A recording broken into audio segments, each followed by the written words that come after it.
Hello guys, അങ്ങനെ birthday പരിപാടിയൊക്കെ കഴിഞ്ഞ് അമ്മയും അക്കും കൂടി ഒരു സ്ഥലം വരെ പോവുകയാണ്.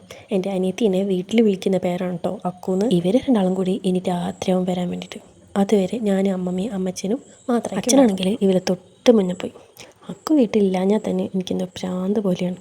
അക്കു മാത്രമല്ല, ഞാൻ വീട്ടിലുള്ളപ്പോൾ എല്ലാവരും വേണം, എന്നാലേ ഒരു തൃപ്തി വരുള്ളൂ. ഏതായാലും എനിക്കിനി ഒരു പണിയില്ല. അപ്പം ഞാൻ വിചാരിച്ചു ഞങ്ങൾ ആദ്യത്തെ വണ്ടീനെ ഒന്ന് കഴുകി വൃത്തിയാക്കിയിടാന്ന്. ഇവനാണെങ്കിൽ ആകെ പൊടി പിടിച്ചിരിക്കുകയാണ്. ഇവന് ചെറിയ എന്തൊക്കെയോ കംപ്ലൈൻ്റ് ഒക്കെ ഉള്ളതുകൊണ്ട് ഇപ്പം ഞങ്ങൾ ആരും എടുക്കലില്ല. എന്തായാലും ഇവന് ഓടാവുന്നതിലും കൂടുതൽ ഓടിക്കഴിഞ്ഞു. പിന്നെ എങ്ങനെയാണ് അതിനെ കൊണ്ടാകുമോ? ഇതെൻ്റെ അമ്മേൻ്റെ ആദ്യത്തെ വണ്ടിയാണ്.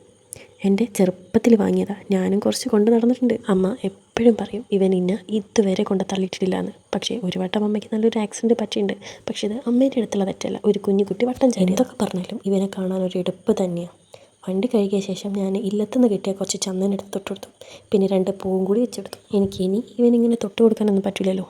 വൈകുന്നേരമൊക്കെ ആയപ്പോൾ ഇവനെ കൊണ്ടുപോകാണ് കേട്ടോ. കുടിസിൽ കയറ്റി കയറൊക്കെ കെട്ടി വെച്ച് കണ്ടപ്പോൾ എന്തൊക്കെയോ ഒരു സങ്കടം പോലെ. പിന്നെ വണ്ടി മുന്നോട്ട് പോകുന്നത് കണ്ടപ്പം ശരിക്കും ഒരു സങ്കടം പോലെ. ഇതുവരെ വീട്ടിൻ്റെ മുന്നിലുണ്ടായിരുന്ന വണ്ടിയാണ്, ഇനി ഇവിടെ ഇല്ല.